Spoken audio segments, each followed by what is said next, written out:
ആറാമത്തെ വിഭാഗം അല്ലാഹുവിന്റെ റസൂൽ പറയുകയാ. ആറാമത്തെ വിഭാഗത്തെ കുറിച്ച് പൊന്നാര നബി തങ്ങൾ വിശദീകരിക്കുന്നു. അസ്നാനുഹും കഖർനി സൗരി, അവരുടെ പല്ലുകൾ എന്ന് പറയുന്നത് കാളക്കൂറ്റന്മാരുടെ കൊമ്പുകൾ പോലെയാണ്. അല്ലാഹുവേ, അവരാരാണ് പടച്ചവരെ, അവരാരാണ് തമ്പുരാനെ? എന്റെ മുമ്പിൽ ഇരിക്കുന്ന ചെറുപ്പക്കാർ ശ്രദ്ധിക്കാൻ വേണ്ടി പറയുകയാ, മോനെ, പരലോകമുണ്ടെന്നത് നിഷേധിക്കാൻ കഴിയൂലടാ. ആ പരലോകം ചിന്തിച്ചുകൊണ്ടല്ലേ നമ്മൾ ജീവിക്കുന്നത്. അല്ലാഹുവിന്റെ ആഖിറത്തിലേക്ക് കൊണ്ടുവരുന്ന ഒരു വിഭാഗത്തിന്റെ രൂപം കണ്ടു. അസ്നാനുഹും കഖർനി സൗരി, അവരുടെ പല്ലുകളിൽ കാളക്കൂറ്റന്മാരുടെ കൊമ്പുകൾ പോലെയാണ്. അവിടെ നെഞ്ചിലേക്ക് അവിടെ ചുണ്ടുകൾ ഇങ്ങനെ താഴ്ന്നു കിടക്കുകയാണ്. മനോഹരമായ മനുഷ്യന്റെ ചുണ്ടുകളില്ലേ, ഓ ചുണ്ടുകൾ ഇങ്ങനെ നെഞ്ചുവരെ താഴ്ന്നു കിടക്കുകയാണ്. അല്ലാഹുവിന്റെ റസൂൽ പറയുകയാ, വൽസിനത്തുഹും മത്റൂഅത്തുൻ അലാ ബുതൂനിഹിം, അവിടെ വയറിന്റെ മുകളിലേക്ക് അവിടെ നാവ് ഇങ്ങനെ നീണ്ടു കിടക്കുകയാണ്. മനുഷ്യന്റെ നാവില്ലേ, ആ നാവ് പുറത്തേക്ക് വന്നിട്ട് വയറ്റിന്റെ മുകളിലൂടെ നീണ്ടു കിടക്കുകയാ. അവിടെ വയറ്റിന്റെ അകത്തിരുന്ന് നികട്ടതകളൊക്കെ പുറത്തു വരികയാ. മുആദ് റളിയല്ലാഹു അൻഹു പറയുന്ന മദീനബിയേ, ഈ പറഞ്ഞ വിഭാഗത്തിൽ ഇതുപോലെ വൃത്തികെട്ട ഒരു വിഭാഗം വേറെയില്ല നബിയേ. അവരാരാണ് നബിയേ, ആരാണ് നബിയേ? എന്റെ മുമ്പിൽ ഇരിക്കുന്ന ചെറുപ്പക്കാരാ, ഇത് നിസാരമായിട്ട് കാണല്ല പോലെ. ഒരുപക്ഷെ നാളെ പരലോകത്ത് ഈ സ്വഭാവം നിനക്കുള്ളത് കൊണ്ട് നാളെ നീ ഇങ്ങനെയായിരിക്കാമടാ വരുന്നത്. പല്ലുകൾ കാളയുടെ കൊമ്പുകൾ പോലെയാ, ചുണ്ടുകൾ നെഞ്ചിന്റെ ഭാഗത്തേക്ക് കിടക്കുകയാ, നാവ് വയറ്റിന്റെ മുകളിലൂടെ നീണ്ടു കിടക്കുകയാ. കണ്ടോൾ ഭയപ്പെടുന്ന വൃത്തികെട്ട രൂപമാ. അത് പോരാ, അവന്റെ വയറ്റിന്റെ അകത്തിരുന്ന് നികിട്ടതകളെ പുറത്തു വരികയാ. അള്ളാഹുവിനോട് അല്ലാഹുവിന്റെ റസൂൽ പറഞ്ഞു കൊടുക്കുകയാ, അവരാരെന്നറിയോ? യശ്റബൂനൽ ഖംറ, അവര് കള്ളു കുടിക്കുന്നവരാ. വിസ്കി എന്ന പേരിൽ, ബ്രാൻഡി എന്ന പേരില്. എന്റെ ചെറുപ്പക്കാരാ, നീ എന്തൊക്കെ കോപ്രാഹങ്ങൾ കാണിച്ചാലും അല്ലാഹു മയങ്ങൂല മോനെ, മയങ്ങൂല മോനെ. ഒരു തുള്ളി കള്ള് നിന്റെ ഉദരത്തിലുണ്ടോ, നിന്നെ അല്ല കൊണ്ടുവരുന്നത് ഇങ്ങനാണ് പൊന്നമോനെ.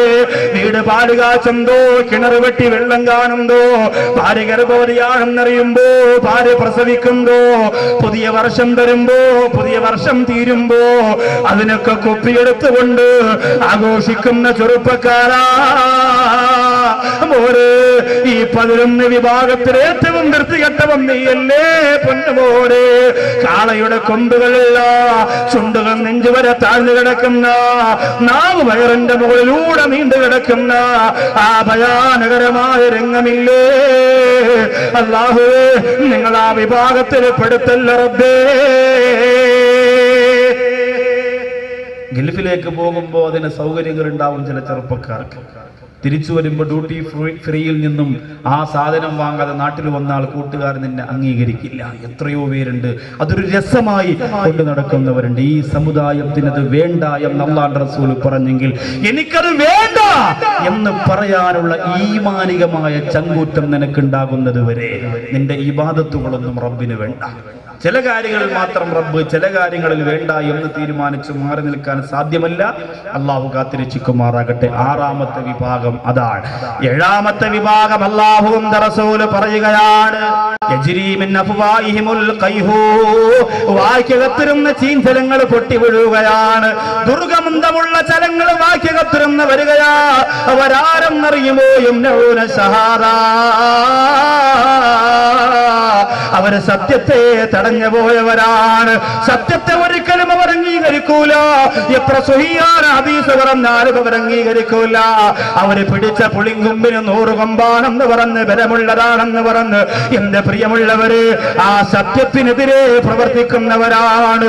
അല്ലാഹുവേ, സത്യത്തിന് വേണ്ടി അണിനിരക്കുന്നവരായി ഞങ്ങളെ നീ കബൂലാക്കണേ തമ്പുരാനെ.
തിരുവനന്തപുരം ജില്ലയിൽ ഭീമാപ്പള്ളിയിൽ ഏത് സ്ഥാപനം വാപ്പായുമായി വിളിച്ച് സർവ്വ കണ്ടാൽ ഒറിജിനൽ തോറ്റുപോകും.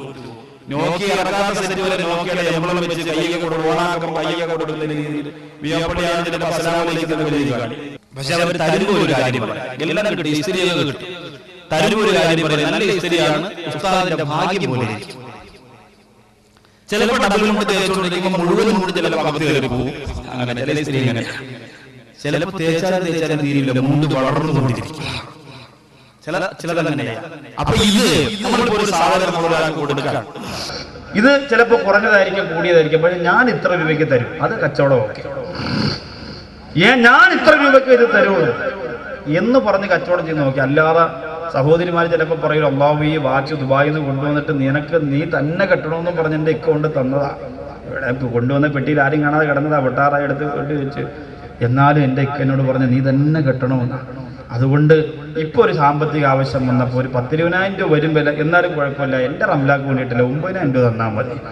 അള്ളാഹുവെ ചിലപ്പോൾ ബൂസ്റ്റ് വാങ്ങിച്ചപ്പോൾ ഫ്രീ കിട്ടിയതായിരിക്കാം. എന്നാലും സഹോദരിമാര് പറയുന്ന കേട്ടാൽ അപ്പോഴും തന്നെ കമ്പനിയിൽ നിന്ന് അങ്ങനെ കൊണ്ടുവന്ന് കൊടുത്ത സാധനവും തോന്നിപ്പോകും.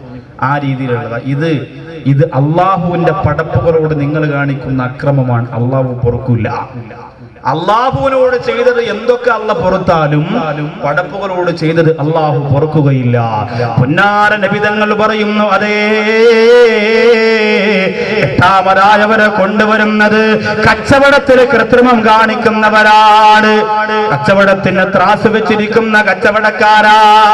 അരി തൂക്കിക്കൊടുക്കുമ്പോ, പഞ്ചസാര തൂക്കിക്കൊടുക്കുമ്പോ 2 കിലോ ചോദിക്കുന്നവർക്ക് 1.5 കിലോ മാത്രം കൊടുത്ത് അതിന്റെ അടിയിൽ 500ന്റെ പടി ഒട്ടിച്ചു വെച്ചിരിക്കുന്നവരെ, കച്ചവടത്തിലൂടെ കള്ളം കാണിക്കുന്നവരെ, അല്ലാഹുവിന്റെ കോടതിയിൽ നിന്റെ വാക്യകത്തൂടെ രക്തം വരികയാ.